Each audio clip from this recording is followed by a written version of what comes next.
മാറുന്ന മലബാറിലെ പെണ്ണുങ്ങളുടെ ഒരു പ്രതീകമാണ് ഹസി. എന്റെ ക്യാരക്ടറുടെ പേര് ഹസി എന്നാണ്.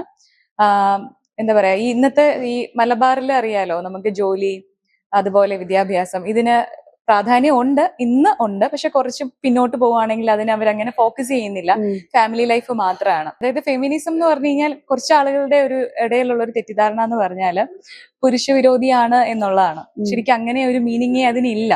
നമുക്കൊരു ജോലി വേണം, നമുക്ക് സാലറി ഏൺ ചെയ്യാൻ പറ്റണം, നമുക്ക് വീട്ടിലെ കാര്യങ്ങൾ നോക്കാൻ പറ്റണം, ഇഷ്ടമുള്ള ഒരു സാധനം വാങ്ങാൻ പറ്റണം, ഇഷ്ടമുള്ള അടുത്ത് പോകാൻ പറ്റണം.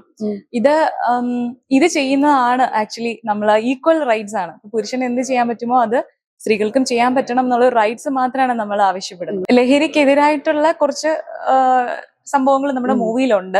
പക്ഷെ മെയിൻ ഫോക്കസ് ചെയ്യുന്നത് ലഹരിക്കെതിരാണ്. ഈ ഒരു മെസ്സേജ് മീൻസ് ലഹരിക്കെതിരായിട്ടുള്ള ഒരു മെസ്സേജ് എന്നുള്ളതല്ല മൂവി തരുന്നത്. ഇല്ല, എന്നെ സംബന്ധിച്ച് ഒരു ആർട്ടിസ്റ്റ് നമുക്ക് കിട്ടുന്ന പ്ലാറ്റ്ഫോം ചെയ്യാന്നുള്ളത്. അപ്പൊ ഫിലിം ചലഞ്ചിങ് ആണ് കുറച്ച്.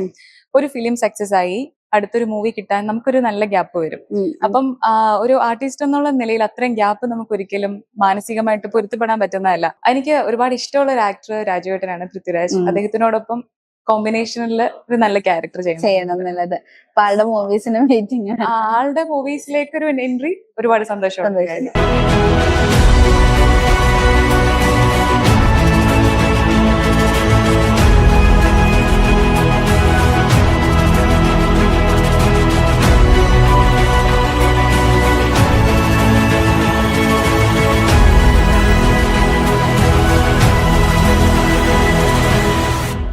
Hi everyone.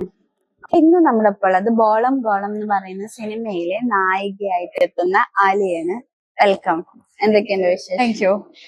സുഖമായിട്ടിരിക്കുന്നു. പുതിയ വിശേഷം, സിനിമ ഇറങ്ങാണ്. ജൂലൈ 3 തിയേറ്ററിലേക്ക് എത്തുകയാണ് ബോളാഗോളം. അത് തന്നെയാണ് പുതിയ വിശേഷം. ഓക്കെ, അപ്പൊ ഈ ബോളാഗോളത്തില് നായികയായിട്ട് നമ്മുടെ മുന്നിൽ എത്താൻ പോകുന്നത്, അതിലേക്ക് എങ്ങനെ വരുന്നത്?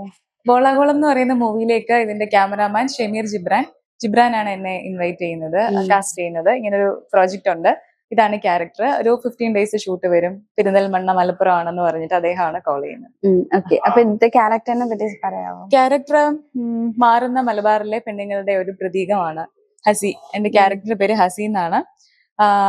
എന്താ പറയാ, ഈ ഇന്നത്തെ ഈ മലബാറിൽ അറിയാലോ, നമുക്ക് ജോലി അതുപോലെ വിദ്യാഭ്യാസം ഇതിന് പ്രാധാന്യം ഉണ്ട്, ഇന്ന് ഉണ്ട്. പക്ഷെ കുറച്ച് പിന്നോട്ട് പോവുകയാണെങ്കിൽ അതിന് അവരങ്ങനെ ഫോക്കസ് ചെയ്യുന്നില്ല, ഫാമിലി ലൈഫ് മാത്രമാണ്. അപ്പൊ at the same time family ലൈഫും വേണം, ജോലിയും വേണം, വിദ്യാഭ്യാസവും നേടണം എന്നുള്ള ഒരു ആഗ്രഹമുള്ളൊരു കുട്ടിയാണ്. കരിയർ ഓറിയന്റഡ് ആയിട്ടുള്ള ഒരാളാണ് ഹസി. ലൈക് പൊതുവെ ഇപ്പൊ ഇങ്ങനത്തെ ടൈപ്പ് ഒരു ക്യാരക്ടർ വരുമ്പോ, അല്ലെങ്കിൽ ഇങ്ങനത്തെ ഒരു മനോഭാവം വരുമ്പോ ഫെമിനിസം ആണെന്ന് പറഞ്ഞ കുറ്റപ്പെടുത്തിയിട്ട്, അല്ലെങ്കിൽ നമ്മള് ഫെമിനിസത്തിന്റെ വില അഹങ്കാരം കാണിക്കുന്നു എന്ന് പറഞ്ഞിട്ട് പറയാറുണ്ട്. ലൈക്ക് ഫാമിലി ലൈഫും കരിയറും എങ്ങനെ ഒരുമിച്ച് കൊണ്ടുവന്നൊക്കെ. അപ്പൊ അങ്ങനെ ഒരു ക്യാരക്ടർ വന്നപ്പോ എന്ത് തോന്നി? ക്യാരക്ടർ വന്നപ്പോ സന്തോഷം തോന്നി. ആസ് ആൻ ആക്ട്രസ് അതൊരു എന്താ പറയാ, നമുക്ക് എന്തെങ്കിലും ചെയ്യാനുള്ള ഒരു ക്യാരക്ടർ ആയിരുന്നു. ഇന്നലെ മൂവി കണ്ടതിന് ശേഷം കണ്ട ആളുകളൊക്കെ പറഞ്ഞു ക്യാരക്ടറിനോട് ദേഷ്യം തോന്നി എന്ന് പറഞ്ഞു. ദേഷ്യം തോന്നി എന്ന് കേൾക്കുമ്പോൾ അത് വർക്കായി എന്നുള്ളതാണല്ലോ നമുക്ക് അറിയാൻ പറ്റുന്നത്. അപ്പൊ അതിലൊത്തിരി സന്തോഷം അത് വർക്കായതിലും. പിന്നെ ക്യാരക്ടർ വൈസ് പറയുവാണെങ്കിൽ ക്വസ്റ്റ്യൻ ഒന്നും കൂടി.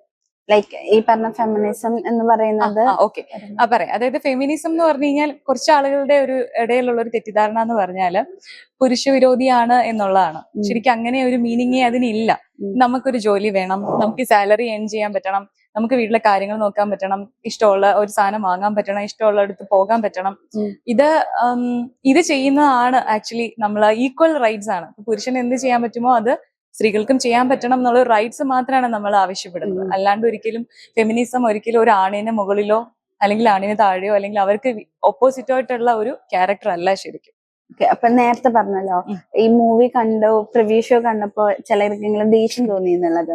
അപ്പൊ എനിക്ക് പേഴ്സണലി ഞാൻ മൂവി കണ്ടു, പ്രിവ്യൂ ഷോ കണ്ടു. അപ്പൊ എനിക്ക് തോന്നിയൊരു കാര്യം, ലൈക്ക് ഇപ്പൊ നേരത്തെ പറഞ്ഞു മാറുന്ന ആ ഒരു കാലഘട്ടം കാണിക്കാൻ മലബാറത്തെ അവസ്ഥ കാണിക്കുന്ന ഒരു ക്യാരക്ടറാണ്. പക്ഷെ അതില് കുറച്ചുകൂടെ ഫീൽ വരുന്നത് നമുക്ക് നായകനെ കുറച്ച് ഒരു എംപത്തി തോന്നണം, നായിക കുറച്ച് വില്ലൻ, ആ ഒരു ലൈക്ക് മനസ്സിലാക്കുന്നില്ല, അണ്ടർസ്റ്റാൻഡിങ് ഇല്ല, നായകനോട് ഒരു സിമ്പത്തി, ആ ഒരു സംഭവം നമുക്ക് വരുന്നല്ലോ. അപ്പൊ ഈ പറയുന്ന നേരത്തെ പറഞ്ഞ ഒരു വ്യൂ പോയിന്റ് അവിടെ മനസ്സിലാക്കും, അല്ലെങ്കിൽ അവിടെ തോന്നും, ഓഡിയൻസിന് കണ്ട മനസ്സിലാവുന്ന തോന്നുന്നുണ്ടോ? ഓഡിയൻസിന് ഇതാണ് നമ്മൾ എയിം ചെയ്യുന്നത്, അതായത് ഒരു ജോലി വേണം, ഇത് വേണം എന്നുള്ള അതല്ലേ ചോദിക്കുന്നത്. ശരിക്കും പറഞ്ഞു കഴിഞ്ഞാൽ ഇങ്ങനെയുള്ള ആളുകളും ഉണ്ട്. മീൻസ് ഇപ്പോ ഹസ്ബൻഡിനെ സപ്പോർട്ട് ചെയ്യുന്ന ആളുകളും ഉണ്ട്. പക്ഷെ ഇവിടെ ഹസി പറയുന്നത് കളിക്കണം, പക്ഷെ അതിന് വേണ്ടിയിട്ട് ഗൾഫിലെ ജോലി മതിയാക്കി കുട്ടികളോടൊപ്പം കൂടുക എന്ന് പറയുന്ന ഒരു കോൺസെപ്റ്റിനോട് ആ ക്യാരക്ടറിന് എതിർപ്പായിരുന്നു. കാരണം പക്ഷെ അതിന്റെ ഇന്റൻഷൻ ഹസി മനസ്സിലാക്കുന്നില്ല. ആ ടൈപ്പ് സ്ത്രീകളും ഉണ്ട്. അങ്ങനെ ഒരു ഇന്റൻഷൻ സ്വന്തം, അതായത് സ്വാർത്ഥതയല്ലേ, കുട്ടിയെ നോക്കണം, വീട് നോക്കണം, എന്റെ കാര്യം മാത്രം നോക്കണം എന്ന് പറയുമ്പോൾ അതൊരു സ്വാർത്ഥതയാണ്. അറ്റ് ദ സെയിം ടൈം അങ്ങനെയുള്ള ആളുകളും ഉണ്ട്. അങ്ങനെ നോക്കുവാണെങ്കിൽ അത് ബാലൻസ്ഡ് ആണ്. അപ്പൊ ലൈക്ക് ഒരു കംപ്ലീറ്റ്ലി നെഗറ്റീവ് പറയാൻ പറ്റില്ല, പറയാൻ പറ്റില്ല. കാരണം അതിന്റെ ആ ക്യാരക്ടറിന് ഡിമാൻഡ് ചെയ്യുന്നത് അങ്ങനെയാണ്. പിന്നെ ഫൈനലി അത് മനസ്സിലാവുന്നുണ്ട് എന്തായിരുന്നു ഇന്റൻഷൻ എന്നുള്ളത്. അപ്പൊ അഖിലാണല്ലോ അഖിലാണ് എങ്ങനെയുണ്ടായിരുന്നു ആളുടെ എക്സ്പീരിയൻസ്? ഫിലിം കണ്ടെന്നല്ലേ പറഞ്ഞത്. അപ്പൊ ഫിലിമിൽ എന്തായിരുന്നു അതേ ക്യാരക്ടർ തന്നെയാണ് അഖില് എനിക്കും ആ സെറ്റിൽ തോന്നിയത്. അങ്ങനെ ഓവറായിട്ട് ആരോടും അങ്ങനെ സംസാരിക്കില്ല, കമ്മ്യൂണിക്കേറ്റ് ചെയ്യില്ല. സംസാരിക്കും, വളരെ ആള് സൈലന്റ് ആണ്, വളരെ മിതമായിട്ടാണ് സംസാരിക്കുന്നത്. ക്യാരക്ടറിൽ എങ്ങനെയായിരുന്നു ആ ഒരു സൈലൻസി അഖിലിന്റെ പേഴ്സണൽ ക്യാരക്ടറിലും ഉണ്ടെന്നാണ് തോന്നുന്നത്. പിന്നെ മൂവിയിലോട്ട് വരുമ്പോ അതിന്റെ സ്റ്റോറി ലൈൻ വരുന്നത് ഡ്രഗ്സും പിന്നെ ഫുട്ബോളിന് ലൈക് സ്പോർട്സിന് ഇമ്പോർട്ടൻസും അങ്ങനത്തെ കുറച്ച് കാര്യങ്ങളാണ്. അപ്പൊ യങ് ജനറേഷനില് ഭാഗവത്തില് പെടുന്ന ഒരാളായും കൊണ്ട് എന്ത് തോന്നുന്നു മൂവിയുടെ ഒരു സ്റ്റോറി ലൈനെ പറ്റി? അത് ലഹരിക്കെതിരായിട്ടുള്ള കുറച്ച് സംഭവങ്ങൾ നമ്മുടെ മൂവിയിലുണ്ട്. പക്ഷെ മെയിൻ ഫോക്കസ് ചെയ്യുന്നത് ലഹരിക്കെതിരാണ്. ഈ ഒരു മെസ്സേജ്, മീൻസ് ലഹരിക്കെതിരായിട്ടുള്ള ഒരു മെസ്സേജ് എന്നുള്ളതല്ല മൂവി തരുന്നത്. അതിലുപരി മാനുഷിക മൂല്യങ്ങളും നന്മയും സ്നേഹമായിട്ടുള്ള ഒരു ഒത്തുചേരലും ഇത് തന്നെയാണ് ആ സിനിമയുടെ പ്രമേയം എന്ന് പറയുന്നത്. അപ്പൊ ലഹരി എന്ന് പറയുന്നത് നമ്മുടെ കുടുംബമാകണം, അല്ലെങ്കിൽ നമുക്ക് വ്യക്തിബന്ധങ്ങളാകണം എന്നുള്ളതാണ് എൻ്റെ ഒരു കാഴ്ചപ്പാട്. ആ കാഴ്ചപ്പാട് ഓരോ ഫാമിലിയിലും ഉണ്ടാവുമ്പോഴാണ്, ഇപ്പം വേറൊരു കുടുംബത്തൊരു ഇഷ്യൂ നടക്കുമ്പോൾ നമ്മൾ അത് വാർത്തയായിട്ട് മാത്രമായിരിക്കാം കേൾക്കുന്നത്. ഇപ്പം ഒരാൾ നമ്മുടെ വീട്ടിൽ മദ്യപിച്ചിട്ട് സ്ഥിരം ഒരു ദിവസം ഒരു തമാശ തോന്നുമായിരിക്കാം, ഒരു ദിവസത്തേക്കല്ലേ എന്നുള്ളത്. അത് സ്ഥിരമാകുമ്പോഴാണല്ലോ നമുക്കത് ഓക്കെ, നമ്മുടെ വീട്ടിൽ ഒരാളും അതിന് അഡിക്റ്റ് ആണെന്നുള്ളത് മനസ്സിലാവുമ്പോഴാണ് ചലഞ്ച് എന്ന് പറയുന്നത്. അപ്പൊ അത് ഫ്രം അവർ ഫാമിലി അത് തുടച്ചു മാറ്റേണ്ട ഒരു കാര്യമാണ്. എന്നാലേ നമുക്ക് സൊസൈറ്റിയിലേക്കും പിന്നെ എല്ലാത്തിലേക്കും അത് എത്തിക്കാനും പറ്റുള്ളൂ. ലഹരി എന്ന് പറയുന്നത് നമ്മുടെ വ്യക്തിബന്ധങ്ങളും സ്നേഹബന്ധങ്ങളും സ്നേഹവുമാകണം. അതിൽ അഡിക്റ്റ് ആയിട്ട് ഒരാളെ മാറ്റാൻ പറ്റുവാണെങ്കിൽ മറ്റൊന്നിനും അതിനെ മാറ്റാൻ പറ്റില്ല എന്നുള്ളതാണ് പേഴ്സണൽ ഉള്ള ഒരു ഒപ്പീനിയൻ. ഓക്കെ, അപ്പൊ ഇതിനു മുന്നേ ചെയ്ത ക്യാരക്ടേഴ്സ് വെച്ചിട്ട് എത്രത്തോളം ഡിഫറെന്റ് ആണ് ഇതില് ഹസി എന്ന് പറയുന്ന ക്യാരക്ടർ?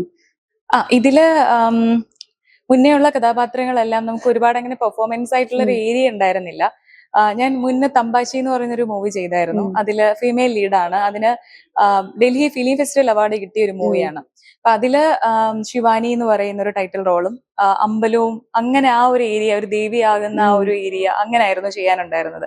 ഇത് കംപ്ലീറ്റ്ലി ഡിഫറെന്റ് ആയിരുന്നു. മലപ്പുറമാണ്, ഒരു താത്തക്കുട്ടിയായിട്ടൊക്കെ അഭിനയിക്കാൻ പറ്റി. പിന്നെ ഒരുപാട് ഇല്ല, നമുക്ക് കണ്ടതല്ലേ, നമുക്ക് ഒരുപാട് ഡയലോഗ്സുകളോ കാര്യങ്ങളോ ഒന്നിലും ഇല്ല. ഒരു നോട്ടത്തിൽ പോലും നമ്മുടെ എതിർപ്പ് ഷോ ചെയ്യാൻ പറ്റുന്ന കാര്യങ്ങളായിരുന്നു. അതുകൊണ്ട് വളരെ സൈലന്റ് ആയിട്ട് പറയാനുള്ള കാര്യം കൺവേ ചെയ്യാന്നുള്ളതാണ്. അത് ചെയ്യാൻ പറ്റി. ഈ മലപ്പുറത്ത് ഇപ്പൊ ഓരോ സ്ഥലത്തിനും ഓരോരോ കൾച്ചർ ഉണ്ട്. മലപ്പുറത്തെ കൾച്ചറും കുറച്ച് ഡിഫറെന്റ് ആണല്ലോ, അത് സ്ലാങ്സും അവരുടെ കൾച്ചർ. അപ്പൊ അതെങ്ങനെ ഓക്കെ ഒന്ന് സെറ്റ് ആയത്?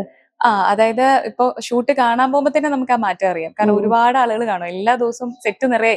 അതായത് ഞങ്ങളുടെ യൂണിറ്റുള്ള മെമ്പേഴ്സിനേക്കാൾ കൂടുതൽ ആളുകൾ ഉണ്ടാവും. എല്ലായിടത്തും ആളുകൾ സിനിമ കാണാൻ വരും, മീൻസ് സോറി ഷൂട്ട് കാണാൻ വരും. അപ്പോ അതൊരു രസമാണ്, എല്ലാരും ഇങ്ങനെ വരുന്ന ഒരു രസമാണ്. പിന്നെ ഫുഡൊക്കെ ഉണ്ടാക്കിയിട്ട് കൊണ്ടുവന്ന് തരും. പിന്നെ എല്ലാരും തലേ തട്ടൊക്കെ ഇട്ട് ആ ഒരു അവിടുത്തെ ഡ്രസ്സസ് ഇതൊക്കെ നമുക്ക് അറിയാലോ. ഇപ്പൊ എല്ലാരും ഒരുമിച്ച് കാണുന്ന വളരെ സന്തോഷമുള്ള കാര്യമായിരുന്നു. ലാംഗ്വേജും ഈ പറഞ്ഞ പോലെ കുറച്ച് പിക്കപ്പ് ചെയ്തെടുക്കാൻ പാടാം. കാരണം ഞാൻ കൊല്ലമാണ്, ഒത്തിരി വ്യത്യാസമുണ്ട്, ചിലത് നമുക്ക് മനസ്സിലാവില്ല.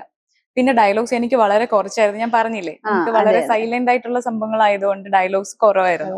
ഞാൻ നല്ല ഡബ് ചെയ്തത്. അതുകൊണ്ട് ആ ഏരിയയിലേക്ക് അധികം കഷ്ടപ്പെടേണ്ടി വന്നില്ല. ഓക്കെ, അപ്പൊ ഇനി ലൈക് ഈ ഒരു മൂവി കഴിഞ്ഞ ഇനി വേറെ ഫ്യൂച്ചർ പ്രോജക്ട്സ്? ഇപ്പം ZTV ഒരു പ്രോജക്ട് ചെയ്യുന്നുണ്ട്.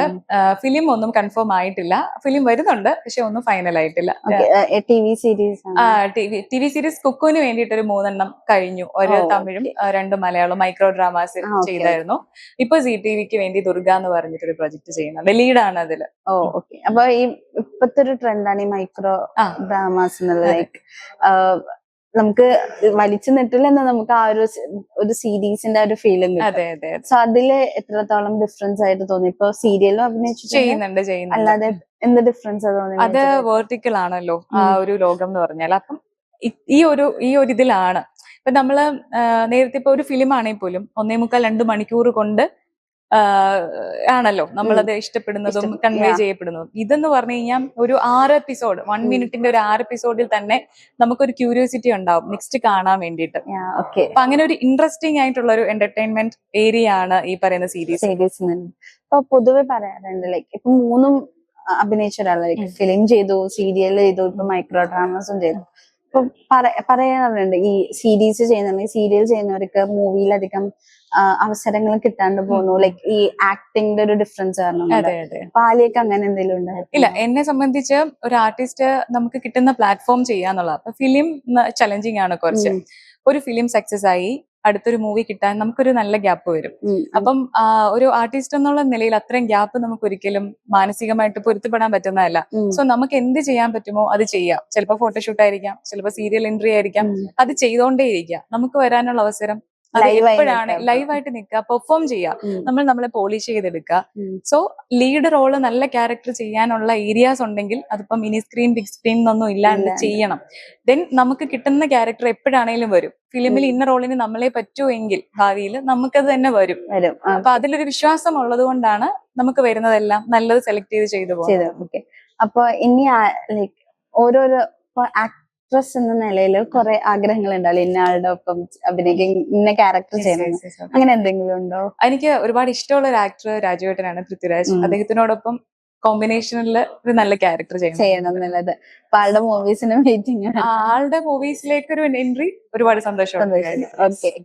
ക്യാരക്ടർ എന്തെങ്കിലും സ്പെസിഫിക് ആയി കുറച്ച് ബോൾഡ് ആയിട്ടുള്ള ക്യാരക്ടർ ചെയ്യണം എന്നാണ്. ആക്ഷൻ സീക്വൻസ് ചെയ്യാൻ ഇഷ്ടമാണ്. സോ അങ്ങനെയുള്ള ഒരു ക്യാരക്ടർ വരണം എന്നാണ്.